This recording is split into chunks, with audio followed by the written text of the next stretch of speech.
So hello guys, a very good evening to all of you, and I am Ajay Kumar Suneja, an MCA student.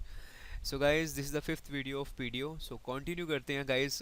इससे हमने पिछली वाली video में समझा था कि डेटा फैचिंग इन क्लास, और हमने एक कस्टम क्लास बनाई थी, और अभी मैं आपको रिवाइज भी करवाऊंगा जो हमने पिछली वीडियो में पढ़ा था। बट अगर आपको पूरा क्लियर समझना है तो आप प्लीज़ एक बार ज़रूर मेरी वीडियो नंबर 4 ज़रूर देख लीजिएगा पीडीओ की।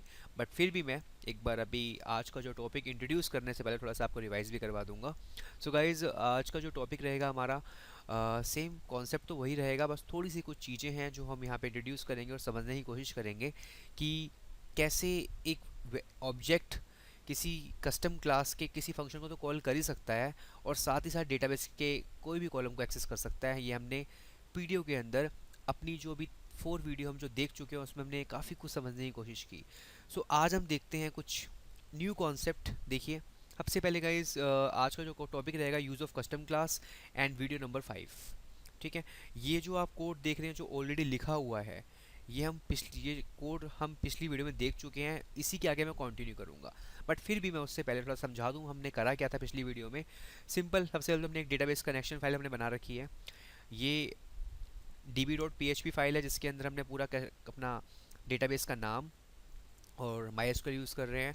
गाइस, सबसे पहले पीडीओ की खास बात होती ही यही है कि PHP डेटा ऑब्जेक्ट, अगर आप किसी भी डेटाबेस, किसी भी DBMS के साथ काम करना चाहते हैं तो आपको सीधा उसका नाम यहाँ स्पेसिफाई कर देना है। आपको कोई भी फंक्शन चेंज करने की जरूरत नहीं है। जो भी पीडीओ के फंक्शंस बने बनाए फंक्शन है जो पीएचपी की लाइब्रेरी में सपोर्ट, कहीं ना कहीं पीडीओ एक लाइब्रेरी है जो पीएचपी सपोर्ट करता है, तो अगर आपको वो यूज़ करना है तो आपको कोई फंक्शन चेंज करने की जरूरत ही नहीं है। आप बस जाइए और यहाँ पे नाम चेंज कर दीजिए। ये खास बात होती है पीडीओ की। बट अगर आप MySQL आई यूज़ कर रहे हैं या MySQL यूज़ कर रहे हैं, वहाँ ये प्रॉब्लम है। अगर आपको कोई और डेटाबेस में, कोई और डीबीएमएस में अगर आपको स्विच करना है, so you need to change in all the function. आपको सारे फंक्शन में चेंज करना होगा क्योंकि MySQL आई के पास MySQL के ही फंक्शन होंगे। So that's why we are using PDO. So guys, simple मैं बताता आया हूँ अपनी वीडियो में, आप इस चीज़ को समझ सकते हैं। मैंने फिर एक क्लास बनाई थी, यूज़र क्यों बनाई थी उसके बारे में अभी बताता हूँ आपको। तो ये हमने यहाँ क्वेरी स्पेसिफाई कर दिया था, select star from user and dB PDO का फंक्शन है, तो उसकी हेल्प से हमने क्वेरी को बुलाया, बिकॉज क्वेरी जो फंक्शन है वो पीडीओ क्लास के अंदर आता है। So this is a way to call function. आपको मैं ये हम पढ़ते ही आए हैं। सो अब ये सिंपल इको से हमने क्या बुलाया, सेच फेच मोड। सो ये हमने इसलिए लिया था क्योंकि मैं चाहता था कि ये जो रो है ना, ये हमेशा हमें क्या रिटर्न करता है अगर हम कुछ नहीं करते तो। ये तो अभी अगर बाय डिफ़ॉल्ट अभी अगर आप मेरी सेकंड वीडियो देखेंगे तो उसमें हमने क्या किया था, उसमें ये था कि एरे रिटर्न कर रहा था बार बार। हम हमेशा ऐसे एक्सेस करते थे, लाइक डॉलर रो और लाइक कॉलम नेम आईडी और इको करा लेते थे। बट अब हम क्या कर रहे हैं, ऑब्जेक्ट ओरिएंटेड पढ़ रहे हैं, तो इसलिए थोड़ा सा मैंने सिनेरियो चेंज कर दिया। अब मैं चाहता हूँ, जो पिछली वीडियो में मैंने देखा था, ये जो आप ऑब्जेक्ट देख रहे हैं, ये जो रो ऑब्जेक्ट है, ये क्या कर रहे हैं यहाँ पे, देखिए मैं आपको समझाने की कोशिश करता हूँ। गाइज प्लीज़ मेरी पिछली वीडियो आप ज़रूर देख लीजिएगा, बिकॉज बहुत ही इंपॉर्टेंट कॉन्सेप्ट था उसके अंदर, और उसी से ये वीडियो एकदम लिंक्ड है। तो प्लीज़ मेरी रिक्वेस्ट है कि पिछली वीडियो आप जरूर देख लीजिएगा, तभी आपको ये वीडियो क्लियर होगी। अगर आप डायरेक्ट ये वीडियो देखेंगे तो मे भी आपको ये क्लियर ना हो। सबसे पहले मैं दिखाता हूँ आपको रो। मैंने एक्सेस किया अपने डेटाबेस का फर्स्ट नेम। अब डेटाबेस है कहाँ, चला एक बार मैं आपको ले चलता हूँ। जैसे फॉर एग्जांपल इसमें क्या है, आईडी है, फर्स्ट नेम है और लास्ट है। मुझे सपोज फर्स्ट नेम एक्सेस करना है। मैं क्या करूँगा, यहाँ पे फर्स्ट अंडरस्कोर नेम और उसको इको करा दूंगा। तो आप देखिएगा ये प्रिंट हो जाएगा। जो ब्राउज़र पे हमारा क्या आ जाएगा, फर्स्ट नेम आ जाएगा। देख रहे हैं, अजय, विकास, अमित, तीनों के तीनों फर्स्ट नेम जो डेटाबेस में पढ़े थे हमारे आ गए। ऐसे ही अगर आपको लास्ट नेम चाहिए तो आप क्या करेंगे, लास्ट लिख लेंगे। तो ये एक तरीका है ऑब्जेक्ट ओरिएंटेड का, और बहुत ही ज़्यादा यूज़ होता है, बहुत ही ज़्यादा। देख रहे हैं आप, last name Suneja, Sharma and Mehta. So आपने इस तरीके से तो एक्सेस कर लिया, और कहीं ना कहीं अब आप क्या कर पा रहे हैं। और एक चीज़ और दिखाना चाहता हूँ मैं आपको। अगर मैं प्रिंट आर करूँ इसको, प्रिंट आर आपको पता ही है हमेशा मैं यूज़ करता हूँ डिबगिंग के लिए, और एक्चुअली प्रोसेस पीछे हो कैसे रहा है तो ये पूरा आपको ब्राउज़र पे शो करता है। देखिए, तो अभी क्या शो कर रहा है, ये कर रहा है, ये कितनी रोज़ है मेरे डेटाबेस में, 1 2 3, कितने ऑब्जेक्ट लेके आया ये, यूज़र ऑब्जेक्ट मतलब 3 ऑब्जेक्ट लेके आया, पर वो यूज़र ऑब्जेक्ट लेके आया है। अगर आपको ध्यान होगा गाइज, थर्ड वीडियो में हमने देखा था, अभी तो ये यूज़र ऑब्जेक्ट लेके आ रहा है, बट थर्ड वीडियो में क्या था, स्टैंडर्ड क्लास का ऑब्जेक्ट लेके आ रहा था। अगर हम कुछ स्पेसिफाई नहीं करते, क्योंकि मैंने फिर सिनेरियो चेंज किया और आज का कॉन्सेप्ट क्या है हमारा, custom class, use of custom class. हमने एक अपनी क्लास बनाई, हम ये चाहते हैं कि ये जो रो है ये स्टैंडर्ड क्लास का ऑब्जेक्ट ना हो कि किस क्लास का हो, इस यूज़र क्लास का ऑब्जेक्ट हो। इस ये जो यूज़र क्लास हमने बनाई है, इसीलिए मैंने क्वेरी, जो हमारा ये जो आपने देखा था डीबी की हेल्प से मैंने क्वेरी फंक्शन को बुलाया, उसमें क्वेरी लिखी और कहीं ना कहीं उसकी फंक्शनैलिटी कहाँ स्टोर कर दी, इस वेरिएबल के अंदर।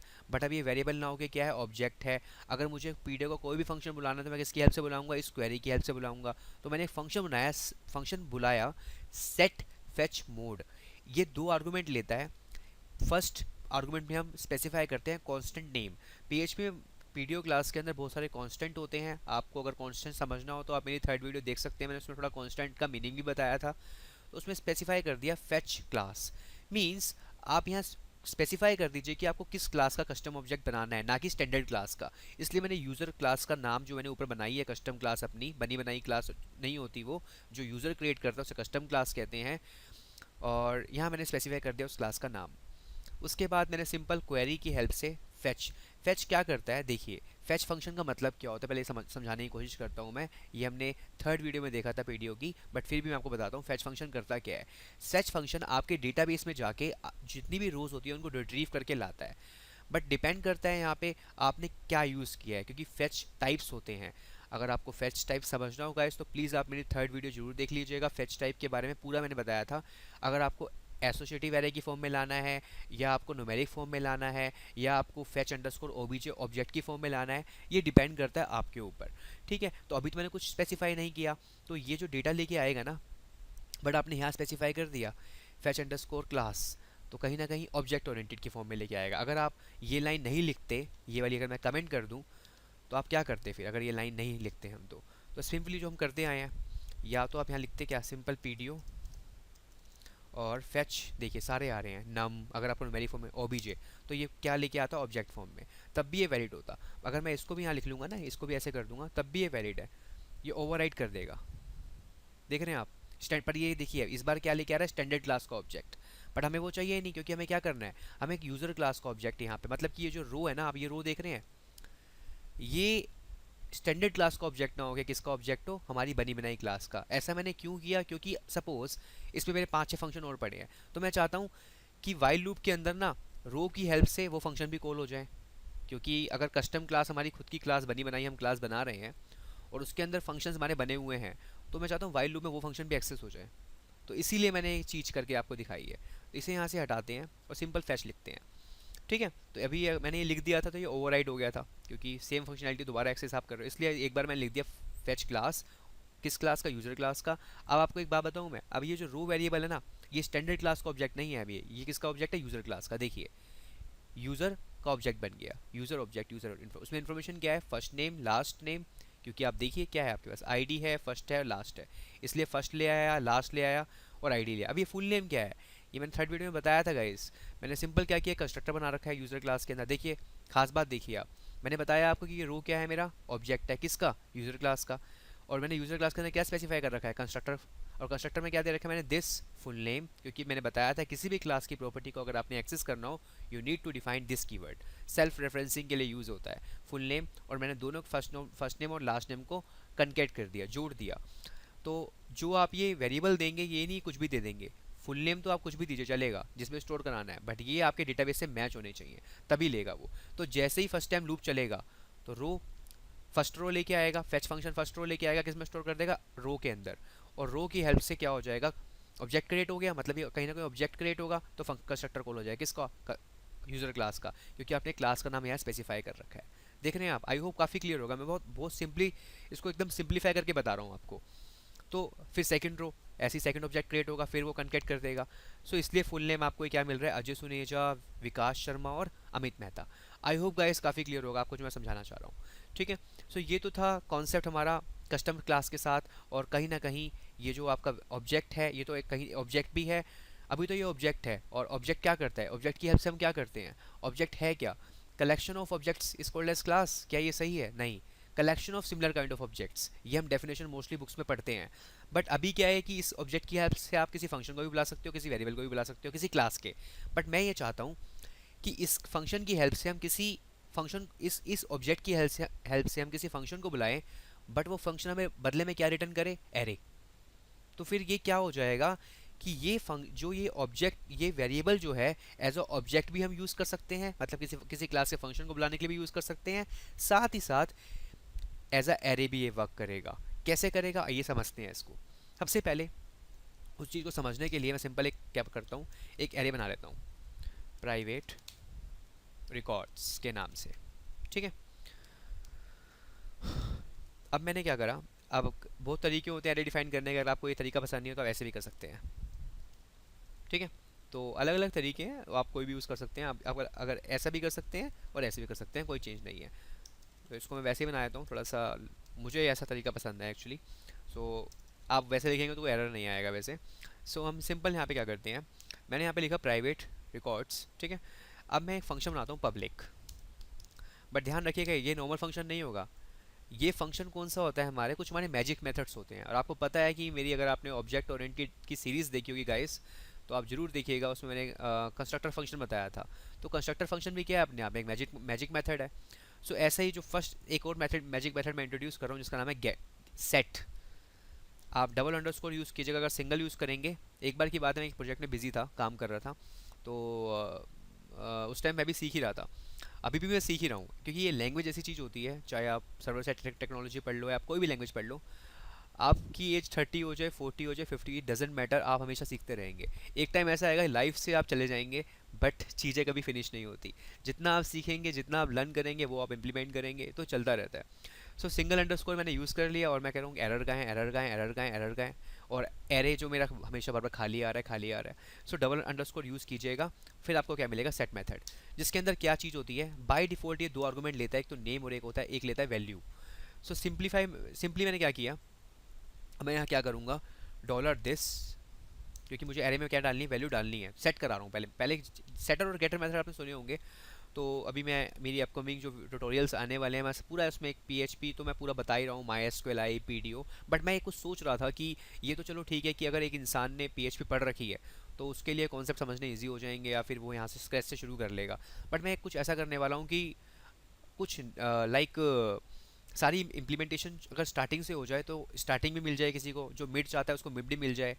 मतलब मैं इसको डिवीज़न करना चाहता हूँ कि जिसको जो रिक्वायरमेंट हो उसके अकॉर्डिंग उसको मिलता रहे। सो होप सो मैं, मेरा पूरा इस पे हार्डवर्क बिल्कुल एकदम मैं प्रैक्टिस कर रहा हूँ, और आप लोगों से इम्प्लीमेंट, आप लोगों से शेयर कर रहा हूँ। सो गाइज़ यहाँ पे मैंने दिस लिखा, और दिस के साथ मैंने क्या किया, रिकॉर्ड, मतलब एरे का नाम। उसमें मैं क्या करूँगा, नेम, डॉलर नेम। इसका मतलब मैं आपको बताता हूँ मैं कर क्या रहा हूँ एक्चुअली, पूरा इसको समझ, अभी इसको पूरा समझेंगे। अभी इस कोड को मैं समझाता हूँ। और साथ ही साथ मैं यहाँ गेट कर लूँगा, पब्लिक फंक्शन और underscore underscore get name, get कर लेंगे यहाँ पे हम, और रिटर्न करा लेंगे हम क्या, नेम। अभी इसको समझते हैं, इसको यहाँ से हम कॉपी कर लेते हैं, रिटर्न तो हमें नेम ही चाहिए खाली। यस, ठीक है। और बट कहीं ना कहीं थोड़ा सा इसको यहाँ चेक करने के लिए कंडीशन लगाता हूँ मैं।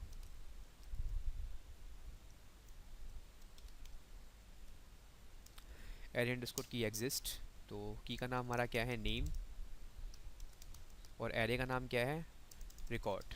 तो दिस से एक्सेस कर लेते हैं यहाँ पे हम। यस, अगर ये ऐसा होता है तो रिटर्न करेगा, अगर नहीं होता है तो रिटर्न नहीं करेगा, सिंपल सी बात है। इसको समझेंगे गाइस। अभी एक फंक्शन और बनाते हैं, ये मैं पूरा एक सिनेरियो ड्रिवन है, और इसलिए मैं ये कॉन्सेप्ट आपको बता रहा हूँ। सो फंक्शन हो गया हमारा यहाँ पे टू एरे के नाम से, क्योंकि ये फंक्शन ही आपको क्या देगा, देखिए मैं पूरा समझाता हूँ आपको। देखिए इसको हम यहाँ करते हैं रिटर्न,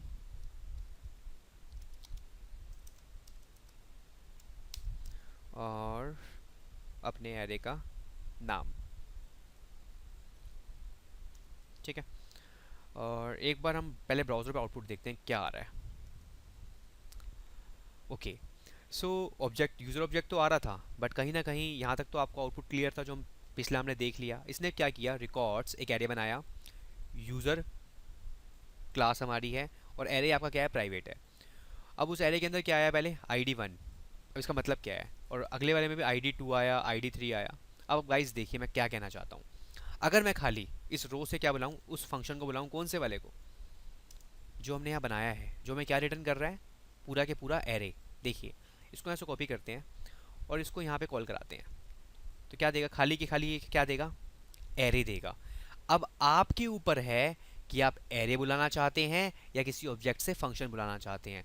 ये जितनी मैंने आसानी से कोड लिख दिया है, पर इसको समझने में उतना ही कहीं कहीं बार हम इतना टाइम वेस्ट कर देते हैं गाइस, सीरियसली बहुत इंपॉर्टेंट कॉन्सेप्ट है।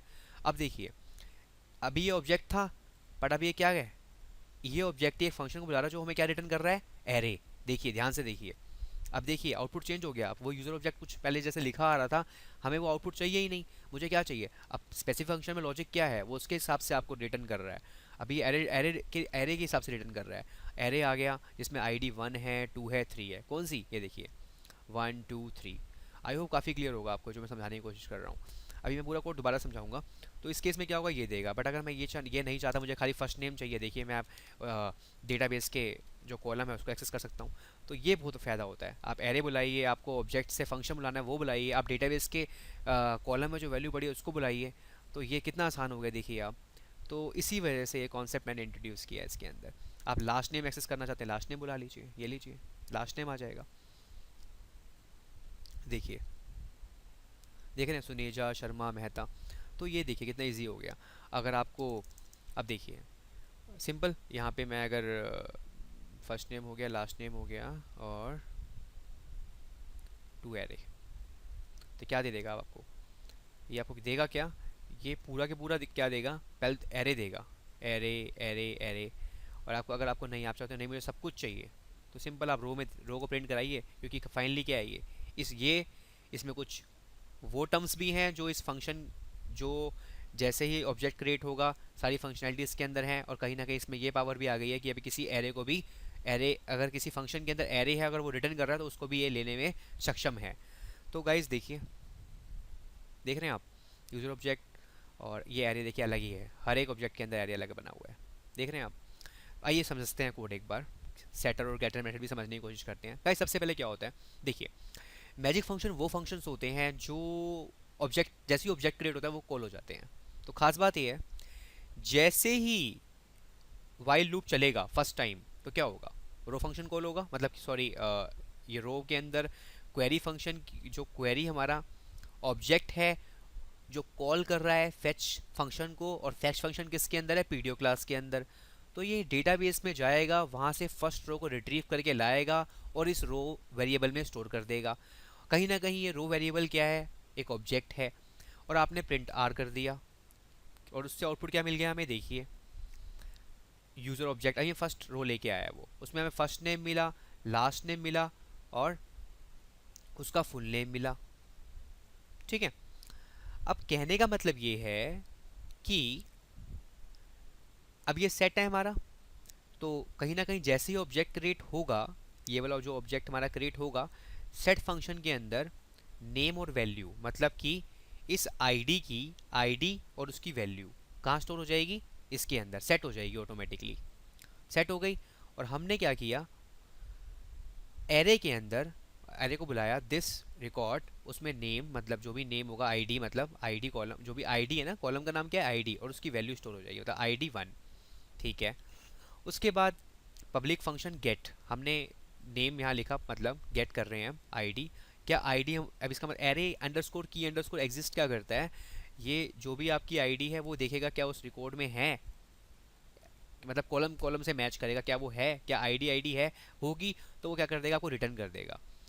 किसको, इसी रो को रिटर्न कर देगा, कब, बाय डिफ़ॉल्ट कर देता है वो उसी जब भी वेब सर्वर आपका इंटरप्रेट करेगा तो उस केस में आपको रिटर्न कर देगा। ठीक है। अब सिंपल, उसके बाद आपने क्या किया, अब आप सिंपल अगर आप टू एरे बुलाएंगे, देखिए अब ये टू एरे क्या है, मेरा फंक्शन बनाया मैंने जिसमें हमने क्या लिखा, दिस रिकॉर्ड्स, इस रिकॉर्ड्स के अंदर इस टाइम पे आफ्टर सेट और गेट के बाद गेट कर लेंगे, तो पूरा के पूरा एरे के अंदर वैल्यूज तो जाएंगी ना। अब ये एरे के अंदर जो भी वैल्यूज गई होंगी हमने अगले रिटर्न करवा लिया कहाँ पे, यहाँ पे। तो आपको क्या करके देगा, उस एरे के अंदर क्या आ जाएगा, ID 1 2 3। तो देखिए, first time, second time, three time. तो आपने कितना इस रो की हेल्प से आप सारे काम कर पा रहे हैं, आपके एक डेटाबेस के कॉलम को भी एक्सेस कर पा रहे हैं, आप किसी क्लास के फंक्शन को भी एक्सेस कर पा रहे हैं, यहाँ तक कि एक ऐसा फंक्शन जो हमें एरे एरे रिटर्न कर रहा है, आप उसको भी एंटरटेन कर पा रहे हैं। सो गाइज, ये था आज का कॉन्सेप्ट कस्टम क्लास जो आज मुझे बताना था। सो गाइज, आई होप काफ़ी आपको क्लियर होगा ये कोड। अगर आपको क्लियर नहीं है, अगर आपको ये कोड चाहिए मेरे से, आप मुझे कमेंट्स लीव कर सकते हैं, मैं डेफिनेटली आपको ये सेंड कर दूंगा। अगर आपको कोई भी डाउट आता है, आप मुझे मेल कर सकते हैं, आप मुझे फेसबुक पे शेयर पूछ सकते हैं, क्योंकि मेरे पास फेसबुक पे काफ़ी क्वेरीज आती हैं, मैं उसको वहीं पे भी वहाँ वहाँ पे भी रिजॉल्व कर देता हूँ। आपको कभी कोई डाउट आता है, अगर आपको कोई प्रोजेक्ट की रिक्वायरमेंट है, you can call me any time. So guys, if you like this video, if you want more videos, so please subscribe my channel, because in next video we will learn fetch all methods। बहुत ही अच्छा method है guys. अभी तक आप देख रहे हो, आपने क्या कौन सा मेथड देखा, fetch fetch fetch fetch fetch. अब मैं आपको फैच ऑल मेथड दिखाऊंगा, और उसकी हेल्प से हम रिकॉर्ड को रिट्रीव करेंगे विदाउट एनी लूप, मतलब वाइल लूप का यूज़ ही नहीं करेंगे। इससे क्या होगा, सीधी सी बात, अगर आप लूप यूज़ नहीं करेंगे तो कोड आपका फास्ट हो चलेगा, वेब सर्वर पे लोड कम पड़ेगा, रिलायबल रहेगा। तो ये खास बात देखने वाले हैं हम नेक्स्ट वीडियो में। So guys, please don't forget to subscribe don't forget to press subscribe button. Please share and like my videos. Thank you for watching and have a good day. Thank you.